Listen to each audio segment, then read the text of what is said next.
વાલા ગુજરાતીઓ, સ્વાગત છે તમારું મારી ચેનલ ઉપર। આજે તમે આ થંબનેલ જોઈને સમજી ગયા છો કે આજે આપણે કોની વાત કરવાના છીએ। આજે આપણે વાત કરવાના છીએ સર્વશ્રેષ્ઠ નંબર 1 જોડીની સ્નેહલતાબેન અને ઉપેન્દ્ર ત્રિવેદી સરની જોડી।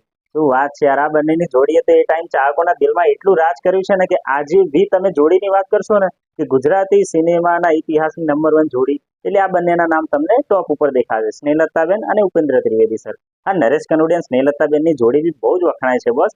પણ સૌથી સર્વશ્રેષ્ઠ જોડી જો પ્રથમ આવી હતી ને ગુજરાતી આપણા ઢોલીવુડની અંદર તો આપણા સ્નેહલતાબેન અને ઉપેન્દ્ર ત્રિવેદી સરની। તો આજે આપણે વાત કરીશું કે એમની બેસ્ટ 3 મૂવીઝ કઈ છે દોસ્ત। હું તમારી માટે 3 મૂવી ગોતીને લાવ્યો છું જે મને બી પર્સનલી બહુ ગમે છે અને તમારી આગળ પેશ કરીશ ને મારી ફરમાઈશ ઉપર એકવાર આ મૂવીઝને જરૂર જોજો યાર। તો અને હા, ઉપેન્દ્ર સર ત્રિવેદી અને સ્નેહલતાબેનના તમે ફેન હોય તો વિડીયોને લાઈક કરી દેજો અને આપણે જલ્દી જ વિડીયો ચાલુ કરીશું, બહુ વાત નહીં કરીએ। જો નવા આવ્યા હોય તો લાઈક, સબસ્ક્રાઇબ, શેર યાદથી કરી દેજો બસ। વાલા ગુજરાતીઓ, હવે 3rd નંબર ઉપર એટલે કે ત્રીજા નંબર ઉપર જે મેં મૂવીને રાખ્યું છે એનું નામ છે માલી મેથાણ। માલી મેથાણ આવી હતી દોસ્તો વર્ષ 1984 ની અંદર। આ મૂવી બહુ સુપરહિટ રહી હતી, આની સ્ટોરી બી બહુ સુંદર છે અને સ્નેહલતાબેન ને ઉપેન્દ્ર સરની ત્રિવેદીની જોડીએ તો હા ધૂમ મચાવી દીધી હતી યાર બોક્સ ઓફિસ ઉપર। હવે હું તમને શોર્ટમાં કહું કે આમાં કલાકારો કોણ હતા। કલાકારો હતા દોસ્ત આપણા ઉપેન્દ્ર ત્રિવેદી, સ્નેહલતાબેન અને મુખ્ય કલાકારો એ બંને હતા।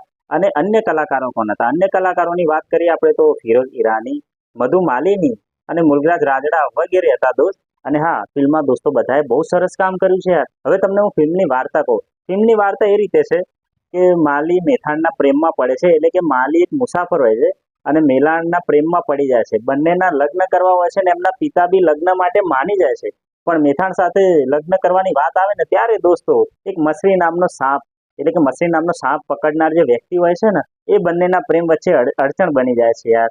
બહુ સુંદર સ્ટોરી લખવામાં આવી હતી બોસ। અને હા, ત્યારબાદ તમને જોવા મળશે ફિલ્મમાં પ્રેમ, દુશ્મની, ષડયંત્ર, સંઘર્ષ બધું જ આ મૂવીમાં જોવા મળશે। પણ હા, બંને જ્યારે પરિવારવાળા માની જાય છે તો અલગ કેમ ના થાય છે આ બધું તમને મૂવીમાં જોવા મળશે। હું તમને બહુ કહીશ તો મજા નહીં આવે, પણ હા દોસ્તો આ મૂવી બી એકવાર જરૂર જોજો, બહુ સુપરહિટ રહી હતી એ ટાઈમે। વાલા દોસ્તો, હવે આપણે વાત કરશું કે 2nd નંબરની મૂવી, બીજા નંબરે કઈ મૂવી છે। તો બીજા નંબરે જે મૂવી છે એનું નામ છે હલામણ જેઠો। આ આવી હતી વર્ષ 1977 ની અંદર બોસ। અને આમાં બી મુખ્ય કલાકાર આપણા ઉપેન્દ્ર સર ત્રિવેદી અને સ્નેહલતાબેન હતા। અને અન્ય કલાકારોની વાત કરું તો જેમ કે રમેશ મહેતા, પછી રણવીરવાળા વગેરે હતા। અને ફિલ્મનો પ્રકાર હતો એક ડ્રામા ફિલ્મ હતી। ફિલ્મની વાર્તા હું તમને શોર્ટમાં સમજાવીશ, નહીં તો વિડીયો બહુ લાંબુ થઈ જશે। શોર્ટમાં તમને એમ સમજાવું કે એક રાજાનો જીવનનો અંત નજીક હોય છે ત્યારે વિશ્વાસુ ગણાતા એમના કાકાવાલાનું પાત્ર એટલે કે એ ભજવનારા અભિનેત્રીઓ એ ષડયંત્રમાં સામેલ થઈ જાય છે કે રાજકુમારને ગુપ્ત રીતે કઈ રીતે મારવો એનું પ્લેનિંગ કરી રહ્યા હોય છે યાર। આની ઉપર આ સ્ટોરી બેઝ છે। અને હા, સત્તા મેળવવા માટેની લડાઈ અને સંઘર્ષ વચ્ચેની આ પ્રેમ કહાની છે, તમને બહુ જ ગમશે બોસ, તો એકવાર જરૂરી જોજો। અને ફિલ્મનું આકર્ષણ કોણ હતું? ફિલ્મનું આકર્ષણ હતું આપણા ઉપેન્દ્ર સર ત્રિવેદી અને સ્નેહલતાબેનની જોડી યાર, બહુ સુંદર હતી જે આવી હતી વર્ષ 1977 ના। હા, એ ટાઈમે બી થિયેટરો હાઉસફુલ જાય એટલે તમે વિચારી શકો છો કે બંનેની આમ પ્રભાવતા કેટલી સુંદર હશે બોસ। તો આ બંનેની જોડી માટે એક લાઈક યાદથી કરજો યાર। હવે દોસ્તો વાત કરીએ કે 1st નંબરની મૂવી એટલે કે પહેલા નંબરે કયું મૂવી છે। પહેલા નંબરે મૂવી જે મેં રાખી છે ને એનું નામ તમે સાંભળીને ખુશ થઈ જવાના છો બોસ, સાચું કહું છું। જો 1st નંબરે મેં મૂવી રાખ્યું છે વીર માંગડાવાળો। અરે યાર શું વાત છે, બહુ સુંદર મૂવી છે। આવ્યું હતું વર્ષ 1976 અને દિગ્દર્શક હતા બાબુભાઈ મિસ્ત્રી। બહુ સુંદર મૂવી બનાવી હતી એમને। હવે મુખ્ય કલાકારોની વાત કરું દોસ્તો એમ જ આપણા ઉપેન્દ્ર સર ત્રિવેદી, સ્નેહલતાબેન અને અરવિંદ ત્રિવેદી। શું વાત છે, બહુ સુપરહિટ। અને સંગીત આપ્યું તો આપણા અવિનાશ વ્યાસે। અને હા, કથા ઉપર આધારિત હતું એક, આ આવ્યું હતું 1976 માં। હવે આગળ વાત કરું દોસ્ત કે આની વાર્તા શું હતી। વાર્તા એ હતી કે માંગડાવાળો પોતાના મામાના રાજ્યમાંથી ગયો હોય છે જ્યારે જનાર લૂંટેરાઓનો પીછો કરવા નીકળે છે, પણ રસ્તામાં તેની મુલાકાત એક પ્રેમી પદ્માવતી જોડે થઈ જાય છે યાર।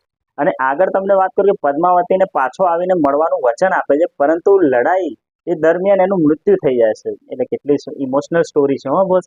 કારણ કે જેમે કોઈને વચન આપ્યું હોય પ્રેમનું અને લડાઈ લડવા જાય દોસ્ત એ લૂંટેરા વચ્ચે ઓબ્વિયસલી, હવે લડાઈ લડવા જાય ને એમાં એમનું મૃત્યુ થાય ત્યારે કેટલો સુપર સીન થાય કે યાર જેની જોડે પ્રેમ કરવાના હતા, એમની જોડે લગ્ન કરવાના હતા અને મૃત્યુ થઈ ગયા, એની પર જ બે સ્ટોરી છે। પણ મૃત્યુ પછી માંગડાવાળો ભૂત બને છે અને પદ્માવતી સાથેનું તેનું અધૂરું પ્રેમ સંબંધ છે ને એ ફરી જીવંત કરી દે છે। એટલી સુંદર સ્ટોરી હતી બોલો, એટલે કે પાછા જીવન થાય છે અને બંનેનો પ્રેમ, વિરહ અને જોરદાર સ્ટોરી લખવામાં આવી હતી। અને આનું સંગીત તો આ સુપર હિટ હતું એ ટાઈમે બસ, તમે ડાન્સ કર્યા વગર ના રહી શકો, કેટલા સુંદર ગીતો છે। અને ઉપેન્દ્ર સર ત્રિવેદીની એક્ટિંગ, એમનો અભિનય બહુ સુંદર યાર। તો ઉપેન્દ્ર સર ત્રિવેદી માટે એક લાઈક તો તમારે કરવી પડશે યાર વિડીયોની। દોસ્તો આ જ હતી આજની આપણી 3 મૂવી. હું તમારી માટે સૌથી બેસ્ટ મૂવી શોધીને લાવ્યો હતો. તો મારી ફરમાઈશ ઉપર ને આપણી ગુજરાતી ફિલ્મોને સપોર્ટ કરવા માટે ભલે પિક્ચર 30, 40, 50, 60 વર્ષ જૂનું છે, પણ એકવાર જરૂર જોજો. આજની સ્ટોરીને બી ટક્કર મારે એવી 3 મૂવી છે બોસ. તો ફેમિલી સાથે એકવાર મૂવીને જરૂર જોજો અને વિડીયો ગમ્યો તો લાઈક કરજો, શેર કરજો, સબસ્ક્રાઇબ યાદથી કરજો. મળીશું આપણે નેક્સ્ટ વિડીયોમાં એક નવા અપડેટ સાથે અને અમારી સાથે જોડાઈ રહેજો મસ્તી રિએક્શન ઉપર. ધન્યવાદ દોસ્તો, મળીશું આપણે નેક્સ્ટ વિડીયોમાં.